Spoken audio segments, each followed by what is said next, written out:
আসসালামু আলাইকুম বন্ধুরা, কেমন আছেন? নিশ্চয়ই আলহামদুলিল্লাহ ভালো আছেন।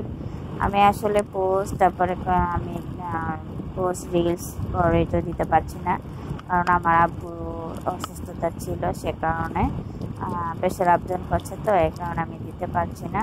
তো সেজন্য আমি আপনাদের কাছে আগে ক্ষমা চেয়ে নিলাম। তো এখন আমি কাঁচকলার একটা বড়া বানাবো। তো একটা কাঁচকলা নিয়ে নিয়েছি, এটাকে আব্বু সিদ্ধ করে দিয়েছে, তারপরে দিয়ে দিয়েছে আলু সিদ্ধ। ও বলছে তুমি করো, আমি ঠিক আছে আমি করি। তো আমি সিদ্ধ করে দিয়েছি, তারপর এটাকে আমি ম্যাশ করছি। আমি ডান্ডা দিয়ে ম্যাশটা করতে পারছি না, আসলে তখন মনে ছিল না। হাত থেকে সকালবেলা খুব তাড়াতাড়ি করতে হবে, কারণ হলো আমার টিউশনে যেতে হয়, সে কারণে একটু তাড়াতাড়ি করতে বলছিল। তো আমি এটাকে সিদ্ধ করা অবস্থায় একটা ম্যাশ করছি ভালো করে হাত দিয়ে। তো হাতে ম্যাশ করার পরে ভালো করে ম্যাশ করার পরে আমি যে ভর্তা যেভাবে বানাই এরকম করে ডলে দিব। ডলে দেওয়ার পরে তারপরে আমি পেঁয়াজ কাঁচামরিচ দিয়ে দিব।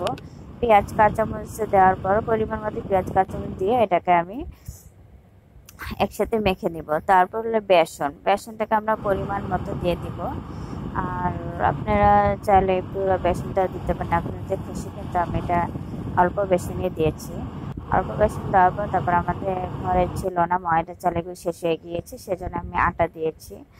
আটা দেওয়ার পরে তারপরে হলুদের গুঁড়া দিয়েছি, মরিচের গুঁড়া দিয়েছি, ধনিয়ার গুঁড়া, তারপর গরম মশলা গুঁড়া, জিরা গুঁড়া, এগুলো উপকরণ দিয়ে আমি একসাথে এটাকে মেখে নিব।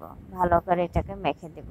আর কাঁচকলা যে এত উপকার, যে কোনো পদ্ধতিতে আপনারা খেতে পারেন, বিশেষ করে কাঁচকলা আপনার তরকারিতে খেতে পারেন, আপনার কাঁচকলা ভর্তা খেতে পারেন। আর কাঁচকলার সাথে শিং মাছ খেলে তো ভালো, যাতে রক্ত নেয় তাদের জন্য এই কাঁচকলা শিং মাছ দিয়ে খাবেন, আপনাদের রক্ত ঘাটতিটা পূর্ণ হবে।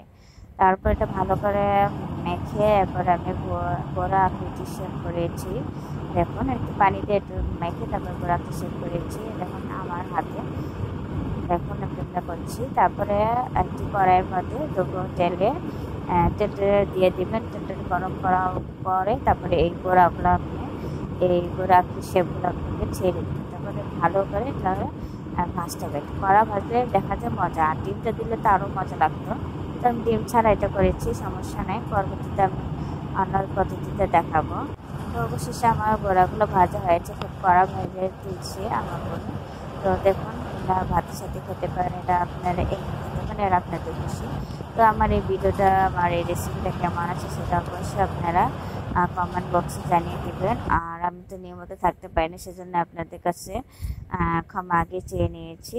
তো আমার জন্য দোয়া করবেন, আমার আব্বুর জন্য, ফ্যামিলির জন্য দোয়া করবেন। ভালো থাকবেন, আল্লাহ হাফেজ।